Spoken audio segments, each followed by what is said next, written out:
मोहतरम बुजुर्गों, मेरे अजीज दोस्तों, अल्लाह तबारक व तआला जल्ल शानुहु व अमल मलहु का बेइंतहा फज़ल है, करम है कि रब्बुल आलमीन ने आपको और हमको प्यारे आका हुजूर रहमतुल लिल आलमीन सल्लल्लाहु अलैहि वसल्लम का उम्मती बनाया। और अल्लाह का शुक्र है कि अल्लाह ताला ने अल्हम्दुलिल्लाह आपको और हमको उसके घर में उसकी इबादत करने और कुछ दीन की बातें सुनने और समझने की तौफीक अता फरमाई। दोस्तों बुजुर्गों, इससे पहले मैंने आपको कुरान करीम इब्तिदा से कुछ आयतें आपको सुनाया था। अलिफ लाम मीम ज़ालिकल किताबु ला रैब फ़ीहि हुदल लिल मुत्तक़ीन। अलिफ लाम मीम ये वो किताब है कि इसमें कोई शक नहीं है, मुत्तक़ियों को हिदायत देती है। कौन है वो मुत्तक़ी? मुत्तक़ी कौन है? हम जिसको मुत्तक़ी समझते हैं वो नहीं है।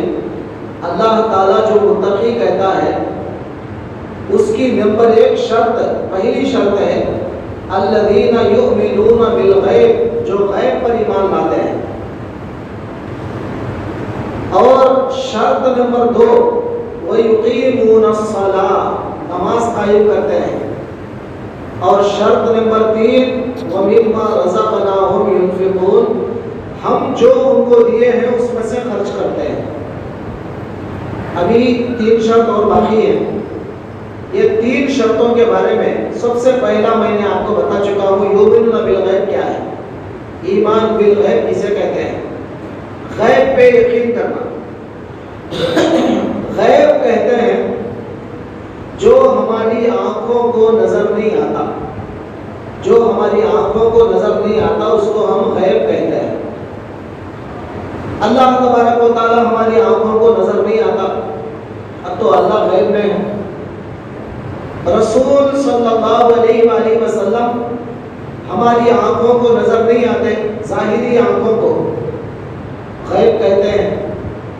और किताबें, रसूल, क़यामत, तकदीर, मरने के बाद दोबारा उठाया जाना, ये सातों चीजें भी हमसे गैब में हैं। ये तमाम गैब की चीजों पर यकीन करना, ईमान लाना। दोस्तों, ईमान के एक दो हिस्से नहीं है, 70 पर 3 हिस्सों से ज्यादा है, 70 से भी ज्यादा हिस्से हैं ईमान के। वो तमाम हिस्सों में से सबसे पहला है अल्लाह पर ईमान लाना, दूसरा है रसूल पर ईमान लाना, फरिश्तों पर ईमान लाना, किताबों पर ईमान लाना, क़यामत के दिन पे ईमान लाना, तकदीर पर ईमान लाना, मरने के बाद दोबारा अल्लाह उठाएगा इस बात पर ईमान लाना। अब ये ईमान क्या है? ईमान लाना बोले तो क्या मतलब, कहाँ से लाएंगे आप? ये लाने वाली कोई चीज नहीं है, बल्कि ईमान का मतलब है यकीन करना।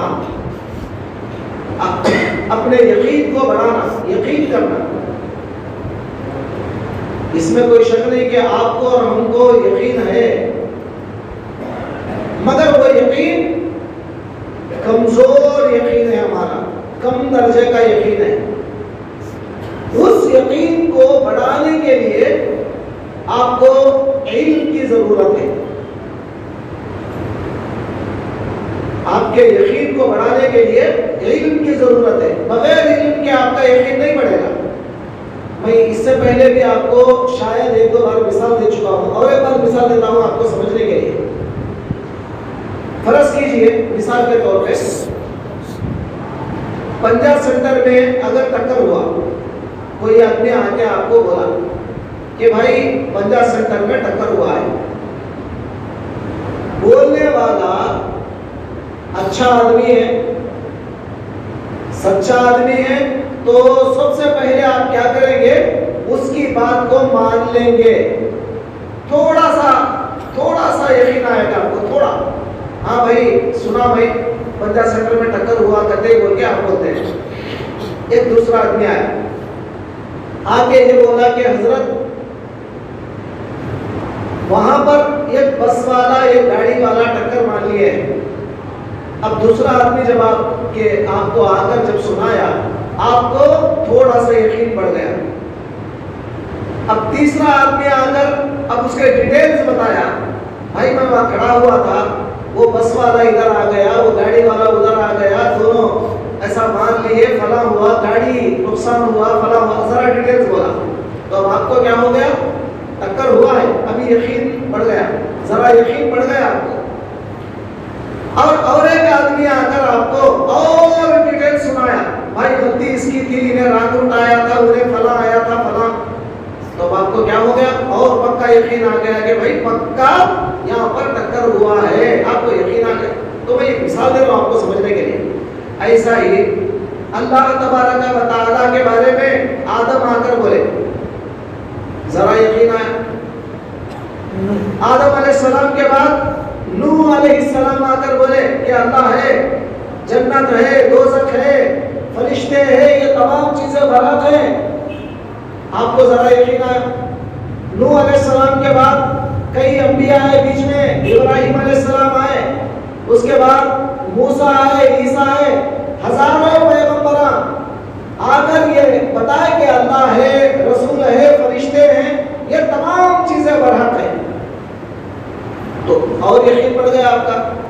आखिर में हमारे और आपके आका जनाबे मुहम्मद रसूलुल्लाह सल्लल्लाहु अलैहि वसल्लम आए, आकर उन्होंने बताया कि देखो ये अल्लाह है, फरिश्ते बरहक हैं, और जितने अंबिया आए वो अल्लाह के अंबिया थे, पैगंबर थे, और क़यामत का दिन आने वाला है, फला फला तमाम चीजें सरकार ने बता दिया। अब आपका यकीन और बढ़ गया। तो जितना ज्यादा एक आदमी आकर आपको बताता रहेगा, आपका यकीन बढ़ता रहेगा, और उसके बारे में डिटेल्स, यानी जितने ज्यादा तफसीलात आपके सामने आएगी, आपका यकीन और बढ़ेगा। अब आपका ईमान, हमारा ईमान अगर बढ़ना है तो क्या चाहिए, इल्म की जरूरत है। जितना ज्यादा इल्म आएगा आपको कुरान का, हदीस का, उतना ज्यादा यकीन अल्लाह की जात पे बढ़ जाएगा आपका, और आप पक्का यकीन के साथ बोलेंगे कि अल्लाह है, फरिश्ते बरहक है, और यकीन आपका बढ़ जाएगा। इस यकीन का नाम है ईमान। ईमान फकत यकीन का नाम है। ये यकीन आपका बढ़ जाए। उसके बाद अल्लाह ताला फरमाते हैं, मुत्तकी कौन है, गैब पर ईमान लाने वाला, नंबर 1। नंबर 2, वयुकीमूनस्सलाह, नमाज कायम करते हैं। मतलब मुत्तकी लोग क्या करते हैं, नमाज कायम करते हैं। अब ये नमाज क्या है, अरबी में इसको सलात कहते हैं। सलात, सलात का माना आता है असल में दुआ। नमाज में क्या है, आप और हम जो नमाज पढ़ते हैं, इस नमाज में क्या है, कुछ नहीं, सिर्फ खड़े रहना, झुकना, उठना, सिजदा करना, बैठना, फिर खड़े रहना, फिर झुकना, फिर सिजदा करना, बैठना, बस ये 4 चीजें ही हैं। खड़ना उसको क़ियाम कहते हैं, झुकना उसको रुकू कहते हैं, और सजदा करना उसको सजदा कहते हैं, बैठना उसको कायदा कहते हैं। ये 4 चीजों के अलावा 5वीं चीज नमाज में नहीं है। नमाज ये फारसी वर्ड है, अरबी वर्ड नहीं है। नमाज फारसी वर्ड है, फारसी लफ्ज़ है। अरबी में कहते हैं सलात। सलात का मतलब क्या है? अगर आप उसका तर्जुमा करेंगे सलात का तो माना निकलेगा दुआ। अब दुआ में क्या होता है? आप अल्लाह से कुछ मांगते हैं, अल्लाह को कुछ आप बोलते हैं और अल्लाह भी कुछ आपका जवाब देता है और अल्लाह ताला भी आपकी दुआ कबूल करता है। उस दुआ करने को अरबी में सलात कहते हैं। अब ये जो हमारी नमाज है ये सलात है, सलात। तवज्जो फरमाएं, ये नमाज है। कब से? सारी दुनिया जानती है कि हमारे ऊपर जो नमाज फर्ज हुई, हुजूर सल्लल्लाहु अलैहि वसल्लम मेराज को जाने के बाद हमारे ऊपर नमाज फर्ज हुई। लेकिन आपको पता होगा हुजूर सल्लल्लाहु अलैहि वसल्लम उससे पहले भी नमाज पढ़ते थे।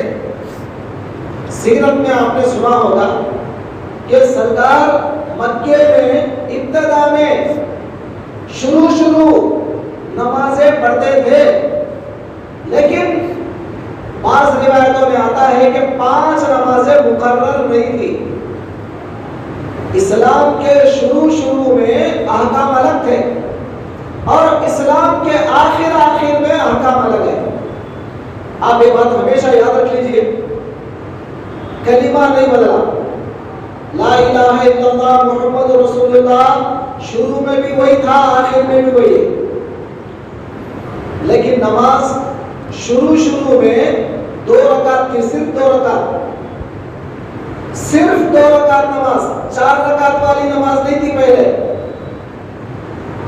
हुजूर मेराज में जाके आने के बाद उसके बाद अल्लाह ताला ने क्या किया? 4 रकात वाली नमाज फर्ज कर दिया। ज़ोहर की नमाज एक्स्ट्रा हो गई, असर की नमाज एक्स्ट्रा हो गई और मगरिब की नमाज। वरना पहले सिर्फ 2 रकात नमाज पढ़ा करते थे लोग, फर्ज नहीं, सिर्फ पढ़ लेते थे सरकार, फर्ज नहीं था, पढ़ना जरूरी नहीं था। सहाबा जब मुसलमान बनते थे तो नमाज पढ़ते थे, लेकिन वो नमाज उनके लिए फर्ज नहीं थी। लेकिन बाद में मेराज में जाके वापस आने के बाद अल्लाह ताला ने 5 नमाजें फर्ज कर दिया। ये तो हमारे लिए तोहफा है। अब पहले जमाने के लोगों को आप देखेंगे, हजरत मूसा अलैहिस्सलाम की शरीयत में रुकू नहीं था, खड़े होना था, खड़ना था और उसके बाद सीधा सजदे में चले जाते थे, सजदा होता था, उसके बाद बैठ जाते थे, कायदा होता था, खड़े होना, खादा करना, सजदा करना, बस 3 चीजें थी उनकी नमाज में। रुकू नहीं था, हजरत मूसा की शरीयत में रुकू नहीं था।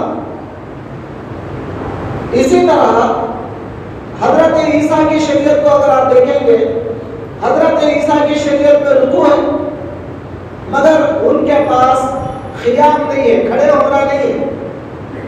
आज भी आप लोग जाकर देखिए चर्चों में, वो लोग भी नमाज पढ़ते हैं, लेकिन वो नमाज नहीं बोलते उसको, वो उनका कुछ प्रेयर बोलते हैं। मगर वो लोग आज भी क्या करते हैं? बैठकर, जैसा कुर्सियों पे आज हमारे लोग बैठे हुए हैं, उसी तरह वो लोग बैठते हैं, बाकायदा रुकू करते हैं, ऐसा सिजदा भी करते हैं, लेकिन उनके पास क़ियाम नहीं है, खड़े होना नहीं है। उनकी शरीयत में क़ियाम नहीं है। हजरत मूसा की शरीयत में रुकू नहीं है और पहले और कुछ शरीयतों में सजदा नहीं था। किसी के शरीयत में सजदा नहीं, किसी की शरीयत में रुकू नहीं, किसी की शरीयत में क़ियाम नहीं, अलग अलग अंदाज से नमाजें होती थी। लेकिन हमारी जो शरीयत है, शरीयत मोहम्मदिया में अल्लाह ने पूरी कंप्लीट इबादत को रख दिया है, पूरी कंप्लीट इबादत। खड़े होना भी है, झुकना भी है, सजदा करना भी है, बैठना भी है। ये चारों अरकान जब आप अदा करते हैं तो आपकी नमाज कंप्लीट हो जाती है। सहाबा किराम के लिए आयत नाज़िल हुई, अल यौमा अकमलतु लकुम दीनकुम व अतममतु अलैकुम निअमती व रदीतु लकुमुल इस्लाम दीना। ऐ लोगों, आज मैंने तुम्हारा दीन मुकम्मल कर दिया। पहले वालों के दीन मुकम्मल नहीं थे, अभी कुछ बाकी था। पहले वालों का दीन और कुछ बाकी था, यानी अल्लाह ताला और कुछ बोलेगा और कुछ बोलेगा। मसले मसाइल पूरे मुकम्मल नहीं, नमाज मुकम्मल नहीं, रोजे मुकम्मल नहीं, अभी कुछ बाकी था उनके अंदर और कुछ अल्लाह का अहकाम, अल्लाह के अहकाम आना था। लेकिन हमारी शरीयत में अल्लाह फरमाता है कुरान में, अल यौमा अकमलतु लकुम दीनकुम, आज के दिन मैंने तुम्हारा दीन कंप्लीट कर दिया, मुकम्मल कर दिया। अब तुम्हारे दीन में कोई कमी नहीं है। कोई मसला ऐसा नहीं है जो हमारी शरीयत में ना हो। आप कौन सा भी मसला पूछ लो, कौन सी भी बात पूछ लो, हमारे कुरान और हदीस में एक बात नहीं है बल्कि आप नहीं साबित कर सकते। हर बात कुरान हदीस में है। एक बात मैं आपको और बता दूं, ये जो मसले मसाइल जो बनते हैं, चार चीजों से बनते हैं। चार, नंबर एक कुरान। कौन सा भी मसला आपके पास आया, सबसे पहले आप कुरान में देखेंगे, कुरान में वो मसला है या नहीं है वो देखेंगे पहले, नंबर एक। नंबर दो, अगर कुरान में वो मसला नहीं है तो आप हदीसों में तलाश करेंगे, हदीसों में देखेंगे क्या रसूलुल्लाह की हदीसों में ये मसला है क्या। अगर है तो ठीक है, नहीं है तो आप क्या करेंगे, सहाबा किराम का इजमा। इजमा का मतलब पूरे सहाबा अगर किसी बात पे जम गए, किसी बात पर मुत्तफिक हो गए हैं पूरे सहाबा, कुरान में वो नहीं है, हदीस में भी वो नहीं है, लेकिन सहाबा किराम एक बात पर मुत्तफिक हो गए हैं, तो ऐसे मुत्तफिका मसले को कहते हैं इजमाए उम्मत। उसके बाद का दर्जा आता है क़ियास। चौथा नंबर आता है क़ियास। क़ियास कहते हैं कुरान में अगर कोई आयत है लेकिन आपके पास एक नया मसला आया, आपके पास एक नया मसला आया, लेकिन वो मसला कुरान में नहीं है, मगर वैसे का कोई दूसरा मसला कुरान में है। वो नहीं है, आप जो समझ रहे हैं वो मसला नहीं है, मगर वैसे का ही कोई दूसरा मसला कुरान में है, तो उसको कुरान से क़ियास करना बोलते हैं।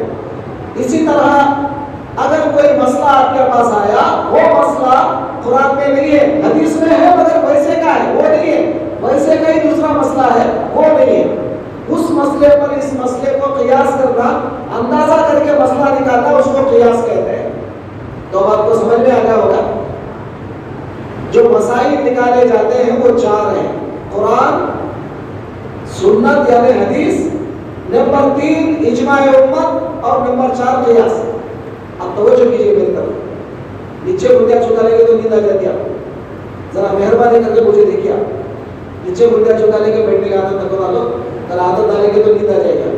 जरा दुरूद शरीफ पढ़िए जोर से, अल्लाहुम्मा सल्ली अला सय्यिदिना मौलाना मुहम्मद व अला आलिहि व सल्लम वसल्लम। मैं क्या बता रहा था आपको, तवज्जो करें। कुरान में अल्लाह ताला ने कहा युकीमुनस सलाह, नमाज कायम करते हैं, बस इतना ही बोला, नमाज कायम करो बोला होता है। लेकिन कितने रकात पढ़ना, नमाजों के नामा क्या है, वो कुरान में नहीं है। कुरान में बताओ, अक्सर लोग पूछते ना भाई ये कुरान में है क्या, वो हदीस में है क्या पूछते ना, तो उनसे आप पलट कर पूछ सकते हैं, नमाज है 5 नमाजों के नाम, फजर, जोहर, असर, मगरिब, ईशा, ये नमाज है कुरान में, बताओ नमाजों के नाम बताओ। कुरान में अल्लाह ने वल फजरी बोला, वल असरी बोला, समझे, ये नाम आया है, लेकिन वहां पर फजर का वक्त मुराद है, फजर की नमाज नहीं। वल असर का मतलब जमाना, असर का टाइम, जमाना, जमाना मुराद है वहां पर। अब यहाँ पर आप जो नमाज लाए, 5 नमाजें, फजर, जोहर, असर, मगरिब, इशा, वो 5 नमाजों के नाम कुरान में बताओ, आप नहीं बता सके। पूरी कुरान आप ढूंढेंगे तो 5 नमाजों के नाम कुरान में नहीं मिलेंगे आपको। और नंबर 2, जुमा के कितने रकात पढ़ रहे हैं आप? 2 रकात फर्ज। जुमा की नमाज 2 रकात फर्ज पढ़ते हैं। अब 2 रकात के बदले में रोजाना 4 रकात पढ़ते थे आप। जोहर की नमाज आप 4 रकात पढ़ते थे, अब फिर आज 2 रकात कम क्यों हो गए? 2 रकात आपके कम हो गए। आप 2 रकात पढ़ते हैं जुमा के, बकिया 2 रकात कहाँ गए? तो फुक़हा किराम ने बताया ये जो खुतबा दिया जाता है अरबी में, मिंबर पर खड़े होकर जो खुतबा दिया जाता है अरबी में, वो अरबी का जो खुतबा होता है 2 खुतबे, वो 2 खुतबे 2 रकात के कायम मकाम है। हमारे जो 2 रकात हमको अदा करना था, ज़ोहर के 4 रकात थे हमारे, 2 रकात हम आज पढ़ रहे, बकिया 2 रकात आज हम नहीं पढ़ रहे। तो वो 2 रकात के बदले में खुतबा रखा गया है। खुतबा नमाज के कायम मकाम है। इसीलिए खुतबा देते वक्त बात नहीं करना है। खुतबा जब इमाम साहब खुतबे में खड़े हो जाते हैं, बिल्कुल बात नहीं, खामोश, इशारे भी नहीं। हमारे लोग क्या करते हैं, यहाँ बैठ के इधर उधर इशारे कर लेते हैं बैठ के, कोई इधर पलट के बैठा है, कोई इधर पलट के बैठा है, ऐसा नहीं। जैसा नमाज में आप बैठते हैं बस उस तरह किबला रुख होकर आप बैठ जाए। क्यों?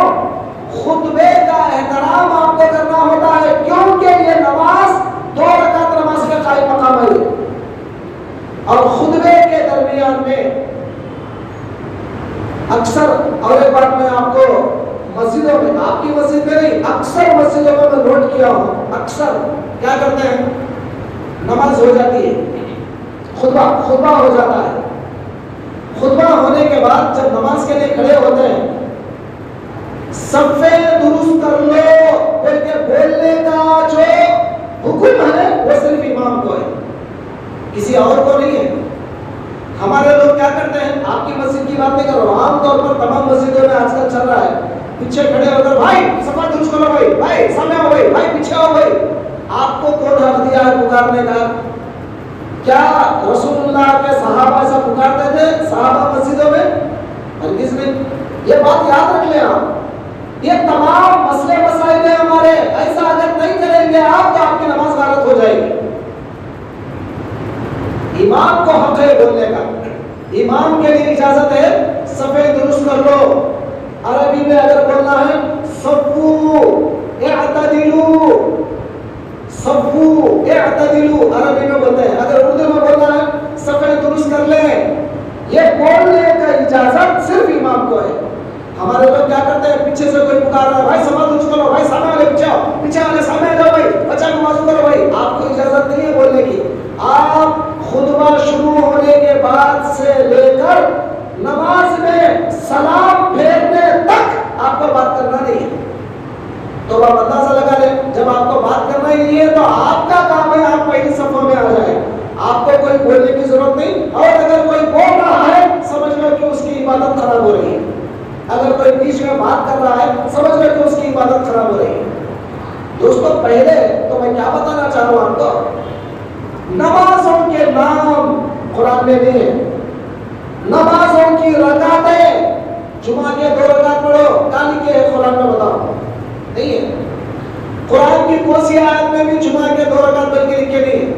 फजर के 2 रकात, ज़ोहर के 4 रकात, असर के 4, मगरिब के 3, इशा के 4, वाजिबुल वितर के 3, कुरान की कौन सी आयत में लिखे है बताओ? एक आयत में भी नहीं है। सिर्फ अल्लाह इतना कहता है कि नमाज कायम करो, बस उतना ही। मगर कैसा कायम करें नमाज, नमाज कैसा पढ़े, कितनी रकातें पढ़े, रकात किसको कहते हैं वो भी हमें पता नहीं। हमारे आका जनाब मोहम्मद रसूलुल्लाह ने बताया कि इसको रकात कहते हैं, इसको खड़े होना कहते हैं, इसको सिजदा कहते हैं, इसको क़ियाम कहते हैं, इसको रुकू कहते हैं, ये सलाम फेरना कहते हैं, ये फला कहते हैं। यहाँ सूरह फातिहा पढ़ना चाहिए, यहाँ सुभान रब्बिल अज़ीम पढ़ना चाहिए, यहाँ सुभान रब्बिल आला पढ़ना चाहिए, यहाँ पर तहियात पढ़ना चाहिए, दरूद इब्राहिम पढ़ना चाहिए, दुआ मासूरा पढ़ना चाहिए। किसने बताया? आका मोहम्मद रसूलुल्लाह। आजकल कुछ लोग बोलते हैं भाई हम कुरान को मानते हैं, हदीस को नहीं मानते। अरे वो पागल, जब तू हदीस को नहीं मानेगा तो नमाज किसके तरीके में पढ़ेगा? नमाज के रकाता तो कुरान में है ही नहीं, नमाज के नाम कुरान में है ही नहीं जी, नमाज में क्या पढ़ना वो भी कुरान में नहीं। तो फिर अक्सर जो बोल रहे हैं आप भाई कुरान को मानूंगा हदीस को नहीं मानूंगा, तो ये आजकल ये नया दिमाग चल रहा है, नया दिमाग लोगों में। जब तक तुम हदीस को नहीं मानते, जब तक तुम रसूल सल्लल्लाहु अलैहि वसल्लम की बात को नहीं मानते, तब तक हमारी नमाज भी मुकम्मल नहीं, हमारे रोजे मुकम्मल नहीं, हमारी ज़कात मुकम्मल नहीं, हमारे हज मुकम्मल नहीं, जब तक हम आकाए दो आलम सल्लल्लाहु अलैहि वसल्लम को नहीं मानते। तो दोस्तों, युकीमूनस सलाह, नमाज कायम करो, बोलने का मतलब क्या है? नमाज पाबंदी के साथ अदा करो। आजकल हमारे मुंशीपेट में थोड़े लोग निकल गए सिलसिले के लोग, हालांकि मैं भी सिलसिले का हूं।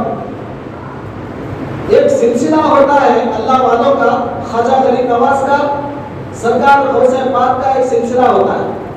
गौसे पाक का जो सिलसिला है उसको कादरी कहते हैं, कादरी, याद रखो तमाम बातें, कादरी। और गौसे पाक ख्वाजा गरीब नवाज का जो सिलसिला होता है उसको चिश्ती कहते हैं। एक तरीका है, इसमें कुछ इल्म है, वो अलग बात है। सिलसिले के बहुत सारे लोग, मैं देख रहा हूं बहुत से लोगों को नमाजें छोड़ देते हैं, नमाजों की पाबंदी नहीं करते। जब उनसे पूछा जाता है भाई नमाज क्यों नहीं अदा करते, तो वो लोग बोलते हैं अरे क्या जिस्म की नमाज पढ़ता रे, क्या जिस्म को झुकाता, दिल को झुका, हम तो दिल से नमाज पढ़ते हैं, तू जिस्म से नमाज पढ़ता। अच्छा भाई, जब हम जिस्म से नमाज पढ़ने वाले हैं, समझे, आप दिल से पढ़ने वाले हैं, तो एक काम करो, रोजाना 3 टाइम जो खाना खाते ना वो भी दिल से खा लो। वो जिस्म से कहीं को खाते आप, 3 टाइम खाना तो खाते ना, सुबह नाश्ता करते हैं, दोपहर में खाना खाते हैं, शाम में भी खाना खाते हैं। आप ऐसा करो, मौसा पूरे क्या बोलते हैं इडलियां सब चीजें सामने रख लो और ये समझ लो, तसव्वुर कर लो मैं खा लिया, मेरा पेट भर गया, बस अल्हम्दुलिल्लाह बोले तसव्वुर कर लो। वहां क्यों नहीं करते आप? वहां आप जिस्म से खाते हैं, जिस्म में ले जाते हैं, अंदर खाते हैं आप। नमाज की जब बारी आती है तो शैतान ने चक्कर दे दिया। क्या चक्कर दिया? अरे दिन से नमाज पढ़े रहे, क्या जिस्म को झुकाते हो? अरे वो दीवानो, गौर तो करो कम से कम, क्या रसूलुल्लाह से बढ़कर दिल से नमाज पढ़ने वाला कोई है क्या दुनिया में? रसूलुल्लाह से बढ़कर क्या दिल के साथ नमाज पढ़ने वाला कोई है? फिर सरकार दो आलम जिस्म के साथ नमाज क्यों पढ़े? तो क्या हम रसूल से बढ़ गए? क्या हम रसूल के गुलाम नहीं है? क्या हम रसूलुल्लाह के उम्मती नहीं है? क्या हम रसूलुल्लाह के कलिमा पढ़ने वाले नहीं है? जब है तो रसूल ने जब जिस्म के साथ नमाज अदा किया है, हमको भी जिस्म के साथ नमाज अदा करना है। अब रहा मसला दिल का, वो दिल तो आपको अल्लाह की याद में लगा नहीं है। देखो, नमाज में अगर आपका दिल लगना है, तवज्जो करें, नमाज में अगर आपका दिल लगना है, एक काम करना पड़ेगा आपको। क्या काम? सबसे पहले जो नमाज में आप पढ़ते हैं, मसलन सना आपने पढ़ा सुब्हानक अल्लाहुम्मा, उसका माना क्या है? क्या बोलो मैं अल्लाह को?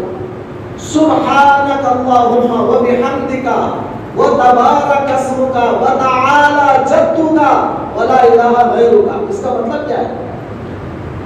अल्लाह, ऐ अल्लाह तू पाक है, ऐ अल्लाह तू पाक है। तेरी तारीफ के साथ साथ, तेरी तारीफ के साथ साथ हम तेरी पाकी बयान करते हैं। वो तबारक अस्मुका, ऐ अल्लाह तेरा नाम बड़ी बरकत वाला है, तेरा नाम जो है ना बड़ी बरकत वाला नाम है। वो तआला जद्दुका, तेरी बुजुर्गी बहुत बड़ी है। वला इलाहा गैरुका, तेरे सिवा कोई माबूद नहीं।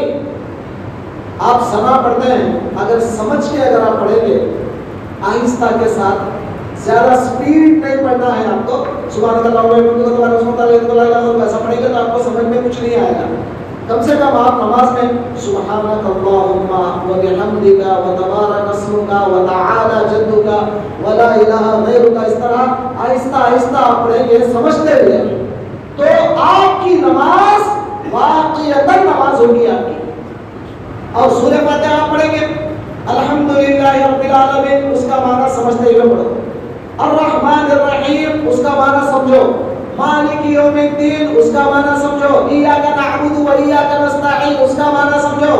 पूरा सूरह फातिहा का माना समझेंगे। उसके बाद जो सूरा आपको आता है, खुल वल्लाह का सही, इन्ना आतैना सही, जो सूरा आपको आता है उसका तर्जुमा याद कर लो, उसका माना याद कर लो, वो माने के साथ समझते हुए आप पढ़ो तो आपका ख्याल बाहर नहीं जाएगा। क्योंकि आपका ख्याल कहाँ रहेगा? उसके तर्जुमे में रहेगा। मैं क्या पढ़ रहा हूँ जुबान से। अल्लाह तबारक व तआला पारा नंबर 5 में फरमाया, या अय्युहल्लज़ीना आमनू ला तक़रबुस सलाता व अंतुम सुकारा हत्ता तअलमू मा तक़ूलून। पहले जमाने में शराब पीना जायज था। मैं आपको पहले बता दिया। इस्लाम के शुरू में अहकाम अलग अलग थे, बाद में अहकाम अलग है। इस वास्ते तो हमारे अंदर इख्तलाफ है, या रकात पढ़ना, रफ़ा यदैन करना, नहीं करना, ये इख्तलाफत कई बार समझ रहे हैं आप। इस्लाम के शुरू में रसूलुल्लाह अलग अमल करे, बाद में अलग अमल करे। तो जो सहाबा रसूलुल्लाह को शुरू देखे हैं, वो सहाबा कुछ अलग अमल करे, बाद में जो सहाबा आखिरी दौर जो रसूलुल्लाह का देखा, उन्होंने जो रिवायतें किया वो रिवायतें अलग है। इस वास्ते हमारे अमल में इख्तलाफ आता है। मिसाल के तौर पर एक सहाबी आए, समझ लो ईरान से आए, मैं खाली मिसाल दे रहा हूँ, ईरान से आए, रसूलुल्लाह को देखा कि रसूलुल्लाह रकात बने ऊपर नाफ के ऊपर बने, बस एक बार देख लिया था, वो चले गए। अपने शागिर्दों को क्या बताएंगे? वो मैं देखा रसूलुल्लाह या नाफ के ऊपर रकात बने थे, वही बताएंगे अपने शागिर्दों को। वैसा उनका एक तरीका बन गया। अब इराक से एक सहाबी आए, उन्होंने देखा रसूलुल्लाह सल्लल्लाहु अलैहि वसल्लम नाफ के नीचे रकात बने, तो अपने शागिर्दों को उन्होंने यही तरीका सिखाया। देखो रसूलुल्लाह को मैंने देखा है कि नाफ के नीचे रकात बने, तो तुम मानो रफ़ा यदैन नहीं करे, रसूलुल्लाह मत करो। तो ये तरीके जो है ना सहाबा से ही आप हुए, मगर जो सहाबा इब्तिदाई दौर रसूलुल्लाह का देखे वो अलग है, आखिरी दौर जो देखे वो अलग है।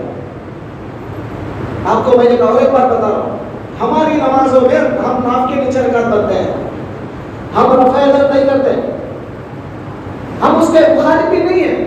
शाफई लोग रफ़ा यदैन कर सकते हैं, शाफई जैसा यहाँ स्टेशन के पास मस्जिद है, केरला के लोग शाफई हैं, रफ़ा यदैन करते हैं, नाफ के ऊपर रकात पढ़ते हैं, मगर ऐसा टेढ़े भी क्या हाथा नहीं, कोसी हदीस में भी नहीं है। आप बता ही नहीं सकते मेरे को, आप ऐसा टेढ़े भी क्या हाथा आप बता दो मेरे को। मैं तो कहीं भाग के जाने वाला तो नहीं हूँ ना, आइंदा जुम्मा भी आऊंगा ना, बता दो एक दलील बता दो मेरे को। आप ऐसा टेढ़े भी क्या हाथा कोसी हदीस में बताओ, आप एक हदीस में भी नहीं बता सकते। आप हदीसों में सिर्फ इतना है कि नाफ के ऊपर और नाफ के नीचे, बस उतना ही, उसके अलावा कोई हदीस नहीं है आपके पास। ज्यादा से ज्यादा अलस सदर वाली एक हदीस है, सीने पर है, मतलब जरा ऐसा ऊपर होता ही, आपको टेढ़े भी क्या हाथा वाली हदीस ही नहीं है, कहां से लाएंगे हदीस आप? तो मैं आपको ये बताना चाह रहा हूं कि 4 तरीके अपने जगह पर हैं।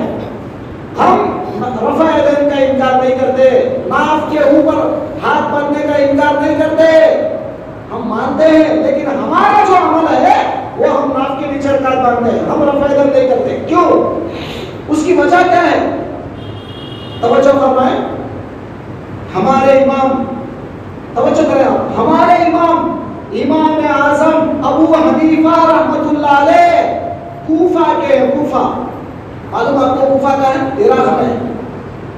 हमारे इमाम अबू हनीफा रहमतुल्लाह अलैह कूफा के हैं, इराक के। अब ये इराक के मसले हम कहीं को ले रहे, इस्लाम फैला मदीने से, तो मदीने को छोड़कर हम कूफा के मसले क्यों ले रहे हैं? उसकी वजह क्या है? वो वजह भी मैं आपको बता देता हूं। आप बताइए, हजरत अली से बढ़कर कोई इल्म वाला है दुनिया में? हजरत अली से बढ़कर कोई इल्म वाला है दुनिया में? बता दो आप अगर है कोई। मदीने में, पूरे मदीने में हजरत अली से बढ़कर कोई मौलवी था उस जमाने में, कोई कुरान जानने वाला था या हदीस जानने वाला था या रसूलुल्लाह का कोई अमल जानने वाला था? बता सकते हैं आप? नहीं बता सकते। क्यों? हजरत अली बाबुल इल्म है। सरकार ने फरमाया अना मदीनतुल इल्म व अली बाबुहा, मैं इल्म का शहर हूँ अली उसका दरवाजा है। तो अली कौन है? इल्म वाला। जब हजरत अली बयान करते, तफसीर करते कुरान की, सहाबा बोलते थे, अरे अली सच बताओ, रसूलुल्लाह तुम्हारे को दूसरा कुरान पढ़ाए, हमारे को दूसरा कुरान पढ़ाए, तुम जो बातें बोल रहे हो तो कभी सुने नहीं हम, ऐसी नई नई बातें बोलते हो आप, क्या बात है? तो हजरत अली फरमाते हैं, अरे कुरान तो वही है जो तुम पढ़ते हो, नया कुरान नहीं है, लेकिन जो कुरान की समझ मेरे पास है वो तुम्हारे पास नहीं है। तो हजरत अली से बढ़कर सहाबा में कोई सहाबा में भी इल्म वाला नहीं था। पूरे सहाबा इल्म में हजरत अली के बाद के पूरे। ये बात तो आपको समझ में आ गई। अब चलिए मैं बताता हूँ। हजरत अली रजी अल्लाह तआला अन्हु पहले खलीफा कौन बने? अबू बकर रजी अल्लाह। दूसरे खलीफा बने हजरत उमर रजी अल्लाह। तीसरे खलीफा बने हजरत उस्मान रजी अल्लाह। मालूम है ना आपको यहाँ तक? अब चौथे खलीफा बने हजरत अली। हजरत अली के जमाने में आपने क्या किया? मदीने को परमानेंट कैपिटल यानी दारुल खिलाफत, परमानेंट जो दारुल खिलाफत है वो तो मदीना है, लेकिन आपने क्या किया? टेम्पररी दारुल खिलाफत कूफा को बनाया, टेम्पररी। आप समझ रहे ना? कैपिटल एक ही होता है मदीने में, लेकिन आपने क्या किया? हजरत अली ने टेम्पररी मतलब चंद दिनों के वास्ते, चंद सालों के वास्ते टेम्पररी दारुल खिलाफत यानी मतलब कैपिटल आपने कूफा को बनाया, कूफा। तो हजरत अली खुद मदीने में नहीं रहते थे ज्यादा, आखिरी वक्तों में कूफा में रहते थे आप ज्यादातर। यहाँ तक तो आपको समझ में आ गया होगा। हजरत अली कूफा में रहते थे। अब जब कूफा में हजरत अली जैसी हस्ती वहां पर मौजूद है, अब ये कूफा वाले बड़े सहाबा, जो कूफा के सहाबा है, बड़े सहाबा, वो सब आकर हजरत अली के पास तालीम लेते थे, इल्म लेते थे। नमाज कैसा पढ़ना चाहिए, वुजू कैसा करना चाहिए, और नमाजों में क्या करना चाहिए, बल्कि पूरे मजहब के मसले सारे कूफा वालों को हजरत अली रजी अल्लाह अन्हु सिखाया। और हजरत अली के शागिर्दा जो हैं, वो शागिर्दों में हजरत अब्दुल्लाह इब्न अब्बास, एक शागिर्द है अब्दुल्लाह इब्न अब्बास, दूसरे शागिर्द है अब्दुल्लाह इब्न मसऊद, और तीसरे शागिर्द है अब्दुल्लाह इब्न उमर। ये बड़े सहाबा हैं, ये लोग इल्म वाले, वो लोग आगे हजरत अली के शागिर्दा हैं। अब अब्दुल्लाह इब्न अब्बास, अब्दुल्लाह इब्न उमर, अब्दुल्लाह इब्न मसऊद, ये जो सहाबा हैं, ये कूफा में बड़े मुफ्तियां थे, मुफ्तियां। हजरत अब्दुल्लाह इब्न अब्बास कूफा के मुफ्ती थे, बहुत बड़े फतवा देने वाले, और खाजी थे, खाजी जज, वहां के सुप्रीम कोर्ट के जज थे आप हजरत अब्दुल्लाह इब्न अब्बास। तो अब आप बताओ किसके शागिर्द थे वो? हजरत अली के। और अब्दुल्लाह इब्न अब्बास और अब्दुल्लाह इब्न मसऊद, ये जितने लोग हैं, उन लोगों से, वो सहाबा से हमारे रात के इमाम अबू हनीफा रहमतुल्लाह अलैह ने उनके शागिर्दों से तालीम लिया है। यानी अब्दुल्लाह इब्न मसऊद के शागिर्दों से, अब्दुल्लाह इब्न अब्बास के शागिर्दों से हमारे इमाम अबू हनीफा ने कूफा में तालीम लिया। तो आपको क्या बात समझ में आ गई? हमारे इमाम का जो तरीका है वो अब्दुल्लाह इब्न अब्बास का, अब्दुल्लाह इब्न मसऊद का, और उनका जो तरीका है वो हजरत अली का, और हजरत अली का तरीका रसूलुल्लाह का है। अब आपको बात समझ में आ गई खुल्लम खुल्ली। तो हम लोग कूफा के तरीके क्यों अपनाते हैं? इसलिए कि हमारे इमाम अबू हनीफा कूफा के हैं, और वो जो तरीके बताए हैं वो सब कुरान और हदीस से साबित है, और हजरत अली रज़ी अल्लाह अन्हु की हदीसों से साबित है। नाक के नीचे रकात बांधना हजरत अली ने सहाबा को बताया, बाद में सहाबा ने ताबईन को, उसके बाद इमाम अबू हनीफा तक वो हदीस आई। अबू हनीफा ने नाक के नीचे रकात बांधने की हदीस को ले लिया, और रफ़ा यदैन नहीं करने की हदीस उनके सामने आई हजरत अली की तरफ से। कूफा के अंदर उन्होंने वो हदीस को ले लिया। आज पूरी दुनिया में 70% लोग हनफी मसलक के ऊपर अमल करते हैं, 70% लोग। तो आपको बात समझ में आ गई होगी। तो नमाजों में जो इख्तलाफात पाए जाते हैं उसमें बहस नहीं करना, उसमें बहस नहीं करना है। बस नमाज में दिल लगाने की कोशिश करना है आपको। नमाज में दिल लगाने की कोशिश करें। नमाज पढ़ना एक अलग है, नमाज में दिल लगाना एक अलग है। हम नमाज पढ़ते हैं, जल्दी जल्दी जल्दी, कब खत्म होते 4 रकात, कब खत्म होते, कब जल्दी भागना। अरे मेरे भाई, आज तुम पहले देर से, फिर भागने के चक्कर क्यों? अल्लाह के घर में आपका दिल क्यों नहीं लग रहा है? आपके दिल में इतनी गंदगी क्यों है? अल्लाह के घर में क्यों सुकून नहीं मिल रहा आपको?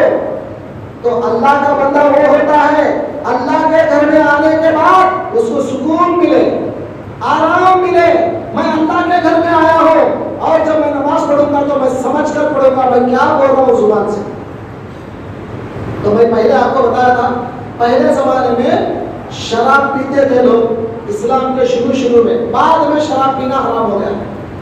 शुरू में पीते थे लोग, तो अल्लाह ताला ने हुक्म दिया, या अय्युहल्लज़ीना आमनू ला तक़रबुस्सलाता व अंतुम सुकारा। ईमान वालों, तुम नमाज में जब आओ तो पीकर मत आओ। नमाज में आओ तो पीकर मत आओ। क्यों? हत्ता तालमू मा तक़ूलून। इसलिए पीकर मत आओ कि तुम जो पढ़ रहे हो वो तुम समझ सको। अगर तुम पी लेते रहोगे तो जो तुम पढ़ रहे हो वो तुम्हारे समझ में नहीं आएगा, तुम्हारा माइंड अपसेट रहेगा और तुमको समझ में कुछ नहीं आएगा। ये कब की बात है? जब शराब जायज थी। बाद में तो शराब हराम हो गई। अब तो शराब पीना ही नहीं है आपको, तो वो तो मुकम्मल तौर पर हराम है। तो इस्लाम के शुरू में अहकाम अलग थे, बाद में अहकाम अलग है। अब नमाज में शराब तो पीना नहीं है, लेकिन आपको समझकर नमाज अदा करना है। हर नमाज सुबहान रब्बियल आला पढ़ रहे 3 बार, सुबहान रब्बियल आला। उसका मतलब क्या है? मेरा परवरदिगार पाक है, मेरा रब पाक है जो अज़मतों वाला है, अज़मतों वाला। सुबहान रब्बियल अज़ीम, अज़मतों वाला परवरदिगार है। सुबहान रब्बियल आला, मेरा परवरदिगार आला दर्जे का है, बहुत ऊंचे दर्जे का है। आप अल्लाह ताला को जो बोल रहे जुबान से कम समझने की कोशिश करें। इसका नाम नमाज है। नमाज झुकने उठने का नाम नहीं है। नमाज खाली जो है ना उठक बैठक करने का नाम नमाज नहीं है। एक सहाबी आए, रसूलुल्लाह सल्लल्लाहु अलैहि वसल्लम बैठे हुए हैं। वो सहाबी आकर नमाज पढ़ रहे हैं, जल्दी 2 रकात नमाज पढ़ लिया। 2 रकात नमाज। सरकार उस सहाबी को बुलाते, इधर आओ, सल्ली फइन्नका लम तुसल्ली। फरमाते हैं, सहाबी जाओ नमाज पढ़ो और एक बार, क्योंकि तुम्हारी नमाज नहीं हुई, और एक बार नमाज पढ़ो। वो और एक बार 2 रकात पढ़ लेके जल्दी आ गए। सरकार ने फरमाया, सल्ली फइन्नका लम तुसल्ली। बोले कि तू जो है और एक बार नमाज पढ़, क्योंकि तेरी नमाज नहीं हुई, तेरी नमाज सही नहीं है। 3-4 बार पढ़े हो। 4 बार पढ़ने के बाद भी सरकार वही बोले, जा और एक बार नमाज पढ़, तेरी नमाज नहीं हुई। मतलब क्या था बोलने का? जो तू जल्दी करके जो पढ़ रहा है, जल्दी हड़ाहुड़ी में, ये नमाज तेरी नमाज नहीं है, बल्कि आराम से, इत्मीनान से, सोच समझकर, समझते अगर तू पढ़ता रहेगा, जो नमाज में अल्लाह को बोल रहा है वो अगर तू समझ लेगा तो तेरी नमाज मुकम्मल हो जाएगी। उसको कहते हैं भाई नमाज। सरकार ने फरमाया, क़यामत से करीब क्या होगा? मसाजिदुहुम आमिरा, मस्जिदें भरी रहेगी, पूरी मस्जिदें भरकर रहेगी। व क़ुलूबुहुम खालियतुन अन ज़िक्रिल्लाह, उनके दिल अल्लाह के जिक्र से खाली हो जाएंगे। उनके दिलों में अल्लाह का जिक्र नहीं होगा, सिर्फ नमाज़ें, मस्जिदें भर जाएगी। बस आज हमारा आलम वही है, मस्जिदें भर गई है, दिल अल्लाह की याद में नहीं लगता है। नमाज में क्या पढ़ते हैं वो भी नहीं मालूम। आपको सीखने की जरूरत है भाई। जैसा आप स्कूल में जाकर सीखते हो कुछ, इसी तरह नमाज में जो आपको पढ़ना है, आप शर्माने की जरूरत नहीं। भाई मैं बड़ा हो गया, कौन सिखाएगा मुझे? शर्माने की जरूरत नहीं। आजकल सिखाने वाले कई लोग हैं, समझे? आइए हमारे पास कई लोग हैं सिखाने वाले। आपको हफ्ता एक दिन आइए, आपको सिखाया जाएगा नमाज में आपको क्या पढ़ना चाहिए, किस तरह पढ़ना चाहिए, क्या समझना चाहिए। किताबों में आपको मिलेगा, हर उसका ट्रांसलेशन आपको मिलेगा। जैसा उसको याद कर ले कि आप नमाज सीखने की जरूरत है। खाली नमाज उठक बैठक का नाम नहीं है। सामने वाला खड़ा तो हम भी खड़ गए, सामने वाला बैठा तो हम भी बैठ गए, इसका नाम नमाज नहीं है। नमाज समझकर पढ़ने का नाम नमाज है। तो दोस्तों बुजुर्गों, आज से उम्मीद करो हर मुसलमान इरादा कर लो, इंशाअल्लाह हम नमाज समझकर पढ़ने की आदत डालेंगे। अगर ये आदत हमको आ जाएगी तो हमारी नमाज वाकईतन नमाज होगी, अल्लाह उस नमाज को कबूल करेगा। कैसी नमाज? उसका नाम ही है दुआ। सलात के माने दुआ। दुआ तो आपको मालूम है ना, क्या करते हैं आप? अल्लाह से कुछ मांगते हैं। अब देखो नमाज में आप खड़े हो गए, अल्हम्दुलिल्लाहि रब्बिल आलमीन, तमाम तारीफें अल्लाह के लिए जो सारे आलमों का रब है। आपने अल्लाह को बोला, अल्लाह क्या किया? उसका जवाब दिया आपको, आपको सुनाई नहीं दिया। मगर अल्लाह ताला हदीसों में, हदीस कुदसी में हुजूर फरमाते हैं, अल्लाह कहता है हमादनी अब्दी, मेरे बंदे ने मेरी तारीफ कर दिया। जैसे बंदा नमाज में खड़ता है, अल्लाह ताला फरिश्तों को बुलाते हैं, ये फरिश्तों इधर आओ। फरिश्ते जल्दी जल्दी आते हैं अल्लाह के पास, क्या है मौला, क्या बात है? तो बोले इधर आओ, देखो मेरा बंदा क्या कर रहा है जमीन पे। तुम लोग बोले थे ना, एतराज कर रहे थे ना तुम, कि वो जाएगा दुनिया में खून रेजी करेगा, कत्ल करेगा और फसाद करेगा, बदमाशी करेगा, बोले थे ना तुम। इधर आओ, अब मेरा बंदा क्या कर रहा है देखो। अब जब बंदा कहता है अल्हम्दुलिल्लाहि रब्बिल आलमीन, अल्लाह ताला खुशी में कहता है हम्दनी अब्दी, ऐ फरिश्तों मेरे बंदे ने मेरी तारीफ कर दिया है। अल्लाह को बड़ी खुशी आ जाती है। अल्लाह की तारीफ जब बंदा करता है तो अल्लाह को खुशी आ जाती है। अल्लाह कहता है फरिश्तों के सामने हम्दनी अब्दी, मेरे बंदे ने मेरी तारीफ कर दिया है। जब बंदा कहता है अर्रहमानिर रहीम, अल्लाह ताला फरिश्तों के सामने कहता है असना अलैया अब्दी, मेरे बंदे ने मेरी खूबियां बयान कर दिया है, मेरी अच्छाइयां बयान कर दिया है। जब बंदा कहता है मालिक यौमिद्दीन, अल्लाह ताला कहता है मज्जदनी अब्दी, मेरे बंदे ने मेरी बुजुर्गी बयान कर दिया है। जब बंदा कहता है इय्याका नअबुदु व इय्याका नस्तईन, अल्लाह फरिश्तों से कहता है हाज़ा बैनी व बैन अब्दी, ये मेरे और मेरे बंदे के बीच का मामला है। बंदा इबादत करता है, मैं इबादत लेता हूँ, बंदा मुझसे मांगता है, मैं उसको देता हूँ। ये तुम्हारा मामला नहीं है, ये मेरे बंदे के बीच का मामला है, तुम लोगों को इसकी जरूरत नहीं है। उसके बाद जब बंदा कहता है इहदिना सिरातल मुस्तकीम सिरातल लज़ीना अनअमता अलैहिम, अल्लाह ताला कहता है वली अब्दी हादा li अब्दी, हादा li अब्दी, ये मेरे बंदे के लिए है। सीधा रास्ता जो बंदा मांग रहा है, ये मेरे बंदे के लिए ही मैंने बनाया है। और जब बंदा कहता है गैरिल मग़ज़ूबि अलैहिम वलद्दालिन, अल्लाह कहता है वली अब्दी मा साला, अरे जो बंदा जो पूछा मैंने उसको दे दिया। तो आपका सूरह फातिहा भी कंप्लीट नहीं हुआ, अल्लाह ताला पूरी नेमतें आपको दे दिया है। मगर ये यकीन कहाँ है आपको? ये यकीन कहाँ है? मैं अल्लाह से कुछ बोल रहा हूँ, अल्लाह भी मुझसे कुछ बोल रहा है। अरे नमाज में तो अल्लाह से बातें करना चाहिए आपको। गैर लोग हमारी कॉपी कर रहे हैं। ईसाई पास्टर्स बोलते हैं रंडी देवुడు बिड्डलारा मनम मन देवुడితో మాట్లాడదా। बात कर सकता हूँ अपने खुदा से? क्या उसके पास वो तरीका है बात करने का? नहीं। अरे उसके पास खुदा से बात करने का तरीका नहीं है, मगर तुम्हारे पास हमारे नबी अलैहिस्सलाम ने खुदा से बात करने का तरीका सिखाया। नमाज में तुम कुछ बोलो, अल्लाह उसका जवाब देगा। तुम कुछ बोलो, अल्लाह उसका जवाब देगा। तो गोया नमाज में तुम अल्लाह से बातें कर रहे हो, और उसके बाद आखिर में आमीन बोलते हो। आमीन बोलने का भी एक मसला है, आहिस्ता बोलना चाहिए। चीखा मारने का एक हदीस में भी नहीं। आप बता दो मेरे को, है तो बताओ। मैं यही कहता हूँ कहीं भाग के तो जाऊंगा नहीं ना, बता दो मेरे को। चीखने की हदीस बताओ मेरे को, चीखने का लफ्ज होगा उसमें। हदीस में दो लफ्ज आते हैं। एक लफ्ज आता है अम्मन नबिय्यु सल्लल्लाहु अलैहि वसल्लम व खफ्फफ बिहा सौतहु, रसूलुल्लाह ने आमीन कहा, अपनी आवाज को पस्त किया। पस्त का मतलब आमीन, आमीन, बस पस्त किया आवाज को। और एक हदीस क्या है? अम्मन नबिय्यु सल्लल्लाहु अलैहि वसल्लम व मद्द बिहा सौतहु, रसूलुल्लाह आमीन बोले और अपनी आवाज को लंबी खींचे। खींचना समझते ना?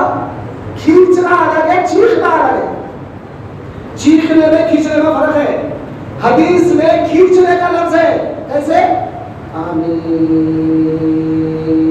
ऐसा खींचना है। तो एक हदीस में खींचने का लफ्ज है, एक हदीस में आहिस्ता बोलने का। दो हदीसें आपको मिलेगी, पूरी बुखारी मुस्लिम पूरा उठा हुआ। तीसरी हदीस आपको नहीं मिलेगी। अब तीसरा अगर कोई कर रहा तो समझ लो बदमाशी है। तो आज हम नमाज में खड़कर भी हमारी बदमाशी नहीं छोड़े। हम नमाज में खड़कर भी, अल्लाह के सामने खड़कर भी क्या जवाब देंगे हम अल्लाह का? तो दोस्तों बुजुर्गों, जो तरीका हमारे इमाम ने बताया, इमाम अबू हनीफा ने, उस तरीके को मजबूती से पकड़कर कायम रहो। क्यों? ये रसूलुल्लाह का तरीका है, ये सरकार दो आलम का तरीका है। तो दोस्तों, आज के जुमा में मैंने आपको चंद बातें बताया नमाज के बारे में। अभी पूरी बातें नहीं हुई मेरी, कहाँ से बता रहा था? अलिफ लाम मीम ज़ालिकल किताब से मैं चले आ रहा हूँ। और अल्लज़ीना युक़ीमूना सलात के बारे में मैंने बताया, नमाज कायम करते हैं। तो नमाज क्या है? नमाज दुआ को कहते हैं। तो दुआ में दिल लगाकर अल्लाह की तरफ मुतवज्जो होकर नमाज पढ़ने की आदत डाल लो। जो नमाज में आपको समझ में नहीं आ रहा है वो याद कर लो, उसको उसका तर्जुमा याद कर लो, समझकर पढ़ने की आदत डाल लो, ताकि आपकी नमाज अच्छी हो, दूसरे ख्यालात आपकी नमाज में ना आए और आपकी नमाज अल्लाह कबूल करे। तो दुआ करेंगे हम सब, अल्लाह हम सबको पक्का नमाजी बना दे और अल्लाह ताला हमारी नमाजों को कबूल कर ले और सही तरीके से अल्लाह की इबादत करने की अल्लाह ताला हमें तौफीक अता फरमाए। वास्ता हबीब पाक का सल्लल्लाहु तआला अलैहि व सल्लम मोहम्मद व अला आलिहि व सल्लम व रहमतिल्लाह।